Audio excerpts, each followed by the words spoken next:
నమస్తే, welcome to of the record. రాజకీయాల్లో కేవలం ప్రయోజనాలే పరమావధి. ఇప్పుడు ఇదే సూత్రం పటాన్చెరు నియోజకవర్గంలో అక్షరాలా నిజం కాబోతోందా? కంచె చేను వేసినట్టు చేరిన పార్టీలోనే ఉంటూ ప్రత్యర్థి పార్టీ కోసం ప్రచారం చేయటం వెనుక వ్యూహం ఏంటి? హ్యాట్రిక్ ఎమ్మెల్యే గుడెం మహిపాల్ రెడ్డి మనసు మార్చుకున్నారా? కాంగ్రెస్తో కటిఫ్ చెప్పేసి కారెక్కేందుకు ముహూర్తం ఖరారు చేసుకున్నారా? మున్సిపల్ ఎన్నికల వేళ పటాన్చెరువులో మారుతున్న సమీకరణాలపై ప్రత్యేక కథనం.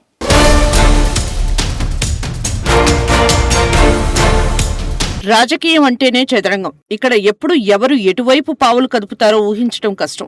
అధికారం ఉన్నప్పుడు అందరూ చుట్టాలి, అది పోయాక నీడ కూడా తోడురాదు అన్న చందంగా తయారైంది పటాన్చెరువు రాజకీయ పరిస్థితి. 3 సార్లు వరుసగా గెలిచి హ్యాట్రిక్ కొట్టిన, కారు దిగి హస్తంగూటికి చేరినా అక్కడ ఆశించిన ప్రశాంతత దొరకడం లేదా? సొంత పార్టీ నేతలే గూడెం మహిపాల్ రెడ్డికి గోడగా మారారా? అసలు పటాన్చెరువు రాజకీయం ఎటువైపు వెళ్తోంది?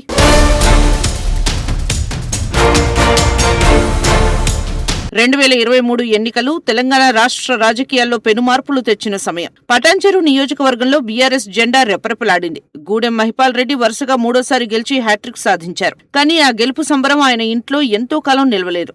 అయిందేదో అయిపోయింది, హ్యాట్రిక్ కొట్టాం అన్న ఆనందం ఒకవైపు, రాష్ట్రంలో అధికారం కోల్పోయామన్న బాధ మరోవైపు ఆయన్ను వెంటాడాయి. అక్కడతో ఆగలేదు. కష్టాలు ఒకదాని వెంట ఒకటి తలుపు తట్టాయి. మైనింగ్ కేసులో సోదరుడు మధుసూదన్ రెడ్డి అరెస్టు కావడం, జైలుకు వెళ్లడం మహిపాల్ రెడ్డిని మానసికంగా, రాజకీయంగా ఉక్కిరిబిక్కిరి చేశాయి. ముందు వెనక చూసుకోకుండా వేగంగా వెళ్తే ఏదో ఒక మలుపులో బ్రేకులు పడక తప్పదు అన్నట్టుగా 10 ఏళ్లు అధికారం తర్వాత గూడెం సోదరులకు గడ్డుకాలం ఎదురైంది.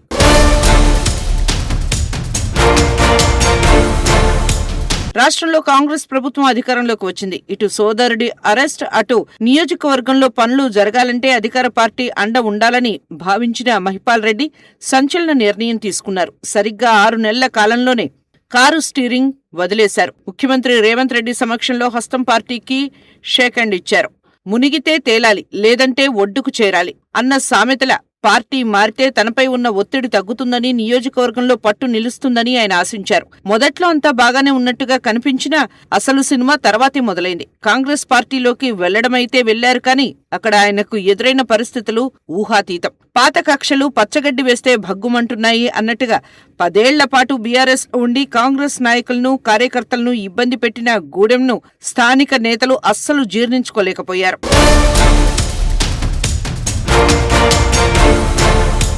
మా మీద కేసులు పెట్టిన వ్యక్తిని మేము ఎలా ఆదరిస్తాం? 10 ఏళ్లు మమ్మల్ని వేధించిన వ్యక్తితో వేదిక పంచుకోవాలా అంటూ కాంగ్రెస్ సీనియర్ నేతలు తిరుగుబాటు జెండా ఎగరవేశారు. నియోజకవర్గంలో ప్రోటోకాల్ విషయంలోనూ, అభివృద్ధి పనుల విషయంలోనూ మహిపాల్ రెడ్డికి స్థానిక కాంగ్రెస్ నాయకత్వం నుంచి తీవ్ర ప్రతిఘటన ఎదురైంది.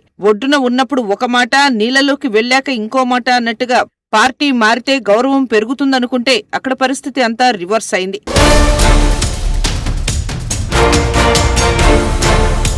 ప్రస్తుతం పటాన్చెరువులో పరిస్థితి ముందు నుయ్యి వెనక గుయ్యి అన్న చందంగా ఉంది.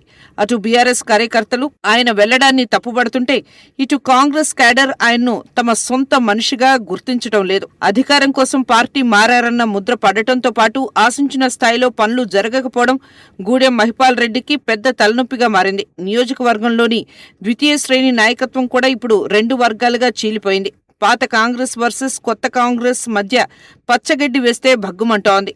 తన రాజకీయ ప్రస్థానంలో ఎన్నడూ లేని విధంగా మహిపాల్ రెడ్డి ఇప్పుడు ఏకాకిగా మారుతున్నారా అన్న అనుమానాలు వ్యక్తమవుతున్నాయి.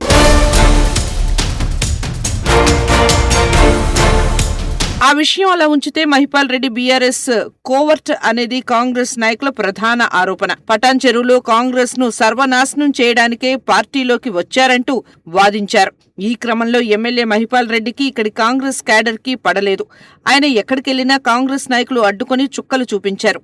ఇటు బీఆర్ఎస్ అధిష్టానం పార్టీ ఫిరాయించిన ఎమ్మెల్యేలపై సుప్రీంకోర్టుకెళ్లింది. వాళ్ల మీద వేటేయాలని ఫిర్యాదు చేసింది. ఓవైపు కాంగ్రెస్ నాయకుల సహాయ నిరాకరణ, మరోవైపు ఫిరాయింపు కేసు కారణంగా తీవ్ర గందరగోళంలో పడ్డారు మహిపాల్ రెడ్డి. కాంగ్రెస్ క్యాడర్ కు దగ్గర కాలేక తిరిగి బీఆర్ఎస్ లోకి వెళ్లలేక సతమతమయ్యారట ఆయన. పరిస్థితి ఇలానే ఉంటే తమ రాజకీయ భవిష్యత్తు ప్రశ్నార్థకంగా మారుతుందని అనుచరగణం మొత్తం ఎమ్మెల్యే దగ్గర గోడును వెళ్లబోసుకుందట. ఏదో ఒకటి తెలుసుకోకపోతే మొదటికే మోసం వస్తుందని, ఇక నిర్ణయం తీసుకోవాలని అల్టిమేటం ఇచ్చినట్టు తెలిసింది.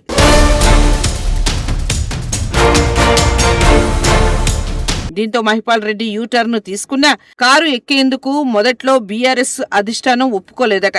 సుప్రీంలో పార్టీ ఫిరాయింపుల కేసు నడుస్తున్న సమయంలో తిరిగి పార్టీలోకి వస్తే వేరే సంకేతాలు వెళ్తాయని చెప్పారట గులాబీ పెద్దలు. దీంతో తన బంధువు అనుచర గణాన్ని మొత్తం బీఆర్ఎస్ కి పంపేసి తాను అలా ఉండిపోయారు.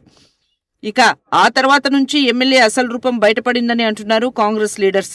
తాను చేరిన పార్టీపైనే బహిరంగంగానే విమర్శలు చేశారాయన.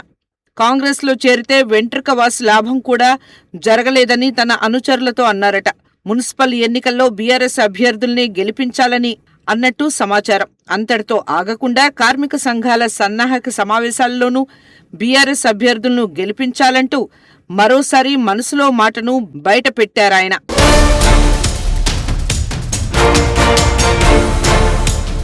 మున్సిపల్ ఎలక్షన్స్ రేపు తప్పితే 2 రోజులే ఉన్నది. 11వ తారీఖు మీ సహకారాలు ఇటు అవసరం. మీ ఉన్న ప్రాంతాలలో ఉన్న క్యాండిడేట్ కు మీరు బీఆర్ఎస్ క్యాండిడేట్ ని గెలిపించుకోవాలి, కొద్దిగా మీ సహకారం అందియాలని చెప్పి మొట్టమొదలు కోరడం జరుగుతూ ఉంది.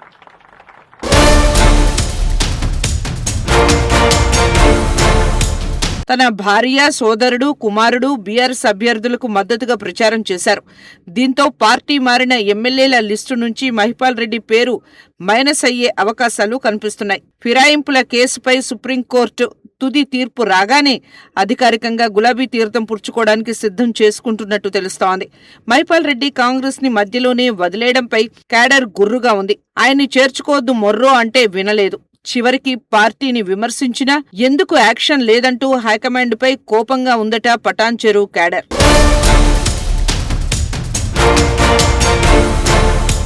అటు కాంగ్రెస్ కు దగ్గర కాలేక ఇటు బీఆర్ఎస్ ను వదులుకోలేక సతమతమవుతున్న మహిపాల్ రెడ్డి వ్యవహారం ఇప్పుడు రాష్ట్ర రాజకీయాల్లో హాట్ టాపిక్. అమ్మ పెట్టదు అడుక్కు తిన్నివ్వదు అన్నట్టుగా కాంగ్రెస్ తీరు ఉందన్నది ఆయన వెర్షన్. మరి మున్సిపల్ ఎన్నికల ఫలితాలు పటాన్చెరులో ఏ పార్టీకి పట్టం కడతాయో, మహిపాల్ రెడ్డి రిటర్న్ జర్నీ ఆయన రాజకీయ భవిష్యత్తును ఎలా మలుపు తిప్పుతుందో వేచి చూడాలి.